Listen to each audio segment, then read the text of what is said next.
Então, começando aqui pelo um rápido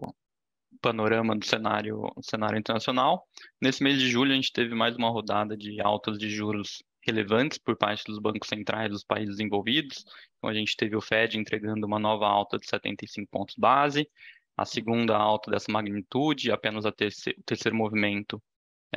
desse desde 1994, enquanto a gente teve também o Banco Central Europeu iniciando o ciclo de alta de juros com um movimento de 50 pontos base, o primeiro movimento de alta do ECB desde 2011 e também a primeira alta dessa magnitude ali desde o começo da década de 2000, tá?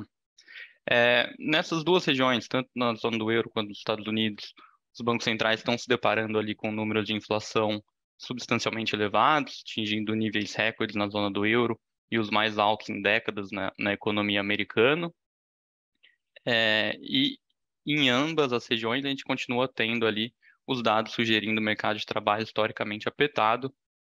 o que se traduz em um risco elevado de persistência dessa inflação acima ali dos níveis condizentes com as metas, tá? Então, a taxa de desemprego europeia está na mínima desde a criação da zona do euro, ali em 6,6. A taxa de desemprego dos Estados Unidos está em 3,5, é, abaixo ali da estimativa de taxa natural de desemprego do Fed, que está em 4%, também no menor patamar ali desde a década de 70, tá? Então, nesse contexto de mercado de trabalho aquecido, de inflação elevada, não é surpreendente que os bancos centrais tenham procurado desaquecer intencionalmente as suas economias, a fim de restabelecer um equilíbrio ali entre a oferta e a demanda, tá? Afinal, até pouco tempo atrás, ou ainda em algum dos casos dessas economias, a gente tinha uma postura acomodatícia da política monetária, que seguiria estimulando a demanda e desse jeito não seria capaz de restabelecer uma estabilidade no nível de preços, tá? Então, tendo em vista que esse desaquecimento das economias dos países desenvolvidos se tornou uma condição meio que necessária para a convergência da inflação de volta à meta, o grande desafio desses bancos centrais é calibrar ali o quão forte vai ser esse freio monetário, quanto que isso precisa ser, quanto de juros que precisa para desaquecer essas economias, em busca ali de um soft landing que é cada vez mais difícil e mais tênue, né? Então, é, obviamente, ali nos Estados Unidos a gente tem alguns sinais iniciais de desaquecimento da demanda, mas o mercado de trabalho ainda é muito aquecido, com fundamentos bem sólidos. Então, o ponto principal aqui é que enquanto esse mercado de trabalho não desaquecer um pouco, os salários não devem desacelerar e o Fed não deve se contentar com essa alta de juros, tá? É, no mês de julho, a gente também teve uma elevação ali no final do mês, na verdade, das tensões geopolíticas com a visita da presidente da Câmara dos Deputados dos Estados Unidos, a Nancy Pelosi, a Taiwan. Então, lá ela se encontrou com diversas autoridades locais, inclusive a presidente, e o governo chinês endureceu significativamente a retórica ali, anunciou inclusive a realização de exercícios militares próximos a Taiwan, além do congelamento ali da cooperação em áreas relacionadas à segurança, tá? No final, o retorno da Pelosi ali terminou por acalmar os mercados, tá? Passando para o Brasil, com o final da greve dos servidores do Banco Central, a gente teve o BC voltando a divulgar a pesquisa Focus, atualizando as expectativas de outros indicadores que estavam sem atualização há algum tempo. E aí o que a gente viu ao longo do mês foi uma grande revisão das expectativas de inflação para 2022, que já recuavam desde meados de junho, quando chegaram a atingir quase 9%, recuando até cerca de 7% na semana passada, tá? O grosso dessas revisões baixistas da inflação desse ano se deu por conta da Lei Complementar 194, né, o antigo PLP 18, que além de zerar nesse ano as alíquotas do PIS, COFINS e da CID sobre os combustíveis, também reduziu permanentemente o ICMS dos combustíveis, da energia elétrica e das telecomunicações, classificando esses bens e serviços como essenciais, tá? Porém, como parte dessas medidas, né, principalmente ali a questão da zeragem dos impostos federais sobre os combustíveis, é temporária, com validade até 31 de dezembro desse ano, as expectativas de inflação para 2023 têm sido revisadas para cima, então avançaram ali de cerca de 5% no começo do mês, para cerca de 5,35% nessa última semana, tá? Então, em relação à inflação, a gente já tem observado parte dos efeitos dessas alterações tributárias da Lei Complementar 194, tanto no último IPCA 15 divulgado, quanto no IPCA de julho, quando a inflação registrou ali uma variação negativa de 0,68. Isso por conta do forte impacto nos preços administrados, principalmente ali na gasolina, que teve um recuo nos preços de 15,5%, e da energia elétrica, que teve um recuo nos preços ali de quase 6%, tá? Então, só esses dois itens, por conta dessas medidas de alteração tributária que foram feitas, tiraram mais de um ponto percentual da inflação desse mês de julho, tá?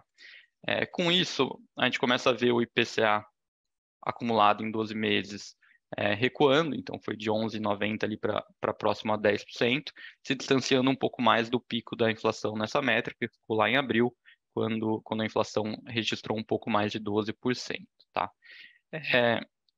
Apesar dessa notícia mais positiva da inflação recuando, a gente tem ali,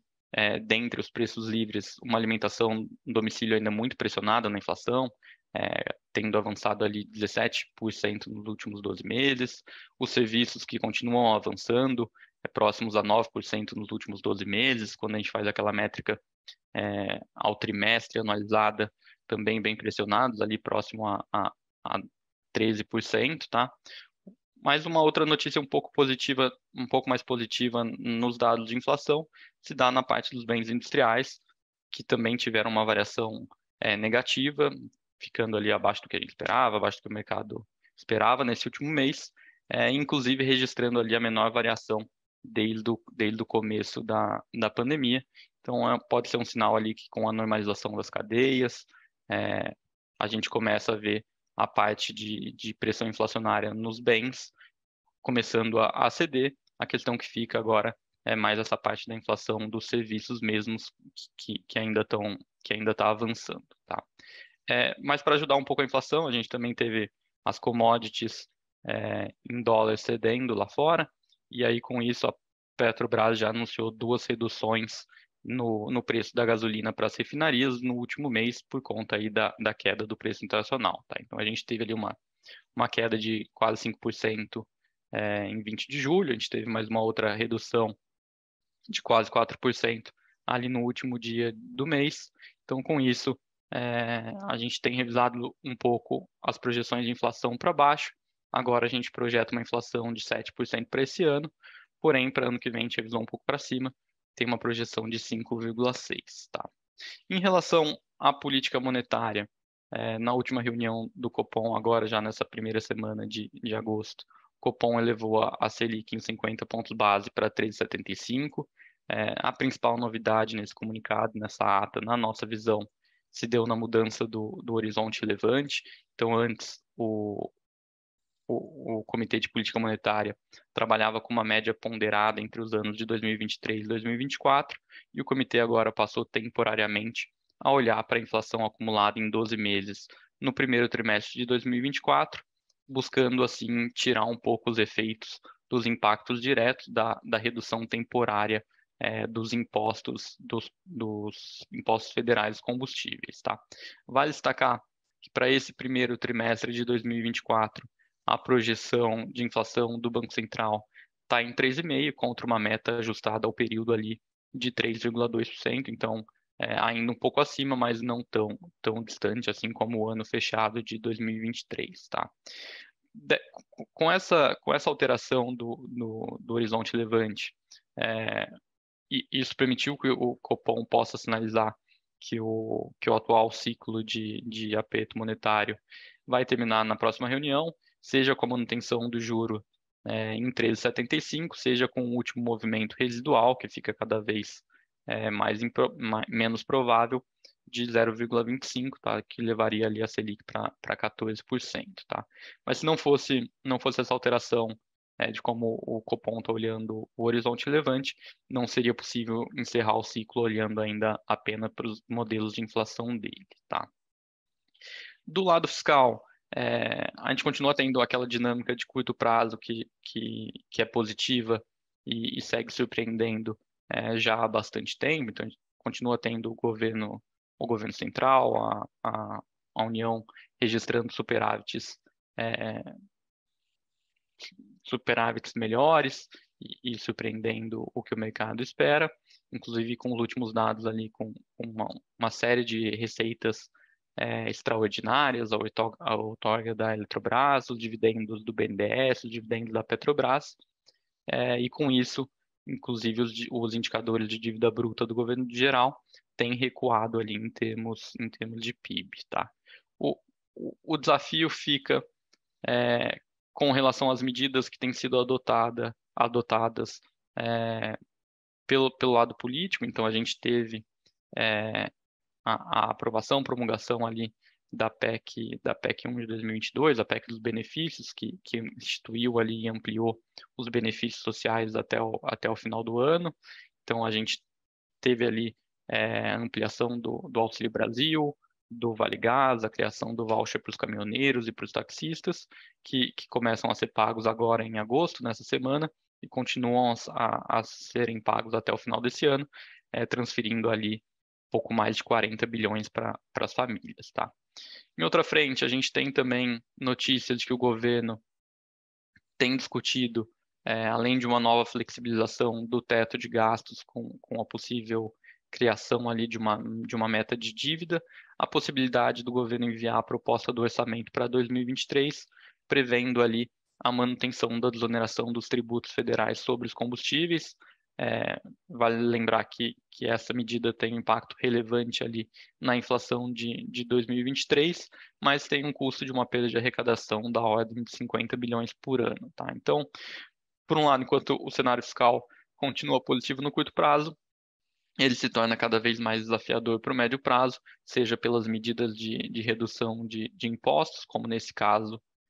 e na possível correção da tabela do IRPF, quanto pelos sucessivos aumentos das despesas, como, por exemplo, no incremento de R$ 200 do valor do Auxílio Brasil, que também deve implicar ali em um gasto adicional de cerca de 50 bilhões por ano, caso se torne de fato permanente, tá? Do lado da atividade econômica, a gente teve mais um mês de bons dados de atividade, então